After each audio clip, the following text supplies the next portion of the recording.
Welcome to BHM University. My name's Nate, and today we're going to be unboxing the golden LiteRider Envy power wheelchair. Stick with us and we'll be right back.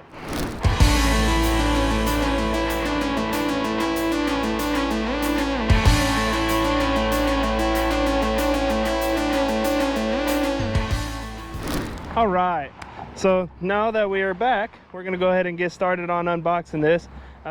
We've got two separate boxes here. One's the seat and one's going to be the base.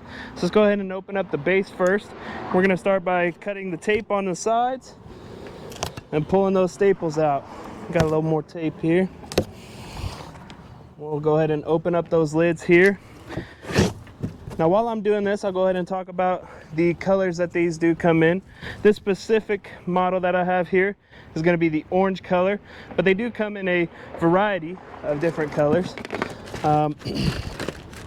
So let's go ahead and get a couple of this packaging out, a little bit of this packaging out. Got lots of bubble wrap and all sorts of stuff here. We've got the charger here as well. So let's go ahead and set that aside. From the top here, you're going to see your unit. You're going to see that the battery is zip tied in. You're also going to see some more packaging in here just to keep your base safe during transit. So let's go ahead and take some more of this stuff off. Right here we have the joystick, so we're going to need that for later on. Let's go ahead and set that aside. And now it's pretty much going to expose our unit. We can go ahead and pull the rest of this out. We've got the flag here. So from here, you can go ahead and either pick it straight up. You can grab the back of the frame and the handle. You can lift up on that, or you can cut the corners of the box and go ahead and roll the whole unit out of here. If that is easier for you, just do what's easier for you. You know, these things can be pretty chunky, especially with that battery in there. So definitely, you know, be cautious, be safe whenever you are unboxing these. But if you can lift it up out of there, you can certainly do that.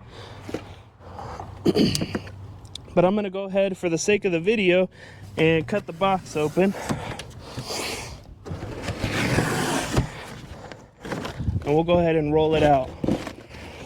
So on the back side here, we do have a neutral and drive switch down low, two yellow knobs here. If you pull those straight up, that's going to put the unit into neutral. Right now it was in drive, so it wouldn't roll on you. Now it's in neutral, so now we should be able to just pull this whole guy out and roll it out.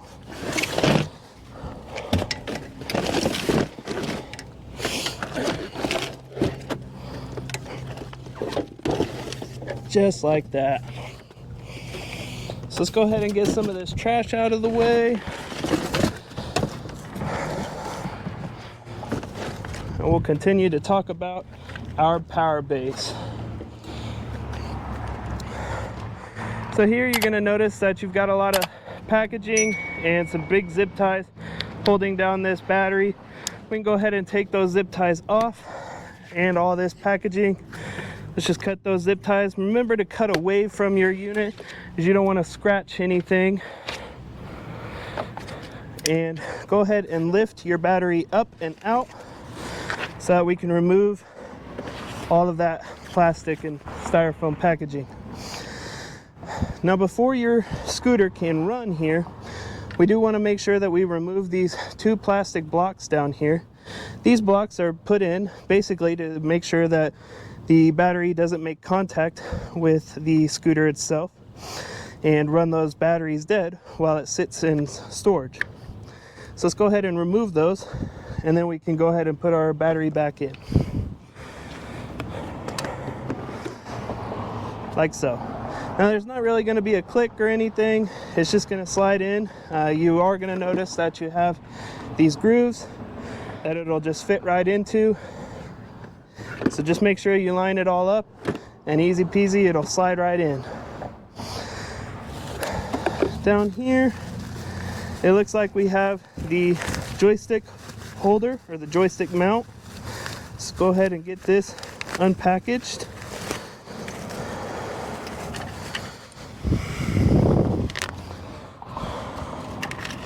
And set aside.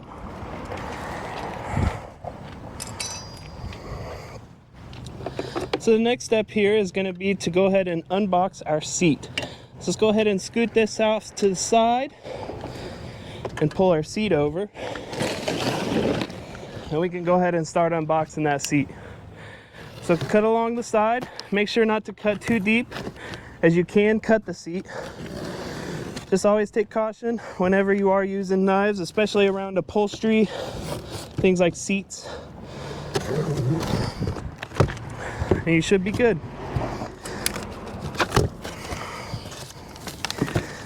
Open it up here, and there's your seat on top. Now this is the new and improved seat with a quilted seat and back. It is a taller back on there as well.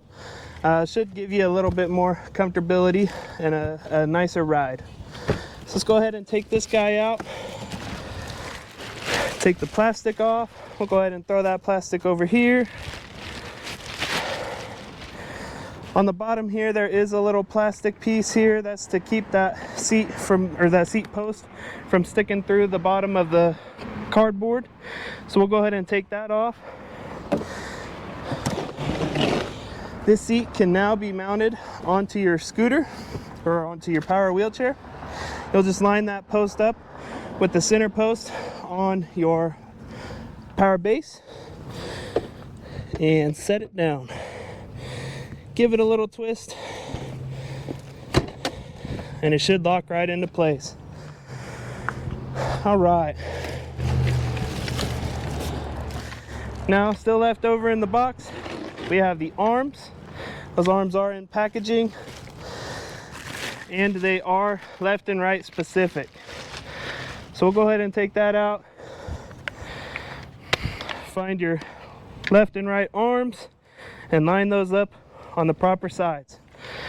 So you're going to see on the back side of this seat here, it does have a bar where these arms are going to slide in. So you'll just slide that arm in like so. I like to try and make sure that there's a little gap about a finger's width between the seat and the arm up here. And then you can go ahead and tighten that arm in with that knob down here. These arms are height adjustable.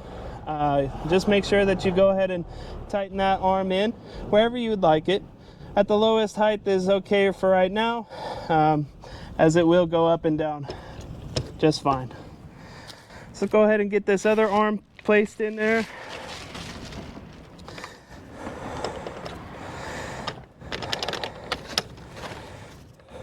You may need to loosen this knob, as sometimes they get put in too far. So sometimes we notice that we have to loosen it up just to get that arm placed in there. But again, just make sure you got about a finger's width between that backrest and the arm itself. Go ahead and tighten that arm in and make sure this knob is tight as well. From there, we're ready to go ahead and mount the joystick. We've got our power cable here. If you are right or left-handed, this can go either way. So you can run this cord either side. We're going to go ahead and mount on the right side. So I'll go ahead and run this cord up on the right side.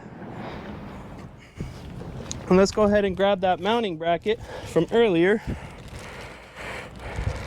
With this mounting bracket comes a couple of Allen head screws. So you will need an Allen key to be able to complete this. From here, you're going to notice this funky little setup here. You're going to want to line it up with the two holes on the underside, like so. And you're going to go ahead and screw those in. So let's grab an Allen key, find a size here, see if it's that one. Perfect size. And that is a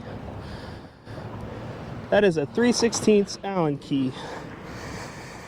So we're gonna go ahead, put the spacer on there, line this up, and I'm gonna go ahead and line this mount up with the knob and the cord clip to the outside.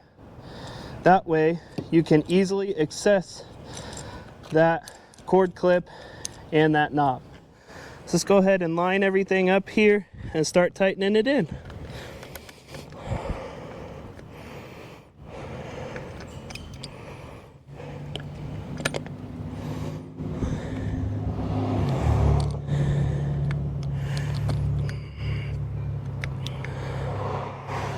All right, get the other one.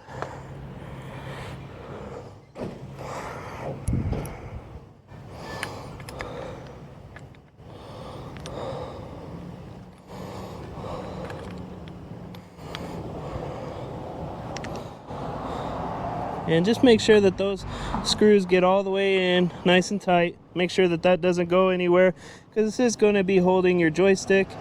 You don't want that joystick to potentially fall off. They are not easy to replace. They're not fun to replace. And like so, we've got that screw all tightened up. You do want to make sure that this mount here gets all tightened up nice and tight, because it is going to be holding your joystick, and you don't want that joystick potentially falling off, causing damage to the joystick. So let's go ahead and grab our joystick and get this guy mounted. So you'll see here it is wrapped in a lot of bubble wrap here, just to keep that guy safe. You'll see on the back side of your joystick you've got a plug, as well as the plug on the unit itself that'll fit perfectly in there. It will clip in just like that. And now let's go ahead and slide this guy in here and run that cord so that it's going to fall into the cord clip and tighten it in. I usually like to make sure that all the cords on the back side run around some knobs back here. That way it kind of stays up and out of the wheels. You can zip tie these cords to the frame or to the arms. In a lot of cases with these LiteRiders, with the turning or swiveling seats, we do want to make sure that we have enough cord on the back side here that allows for that seat to still swivel. You do that swiveling with that handle down here, but like I said before, you want to make sure that you have enough room to still swivel that seat without pulling this cord too tight. So from there, let's go ahead and check our power, make sure that we've got power on top, and it is going to be flashing at us because we are still in neutral. So let's go ahead and put this guy in neutral. We're going to do that by pushing on these same yellow knobs on the back. Push down on them. That's going to put it back in drive. Let's go ahead and come back up to the top here. Shut that unit down. Let's go ahead and turn it back on. You're going to see all those lights turn on, flash at you, and now you should be good to go. So it's all good. You've got a horn up here, and you've got your speed control. So just like that, that's the whole demonstration of unboxing and putting together a golden LiteRider NV power chair. If you enjoyed this video or know somebody who might enjoy this video, please like and subscribe and share it with a friend. And until the next time, we'll see you.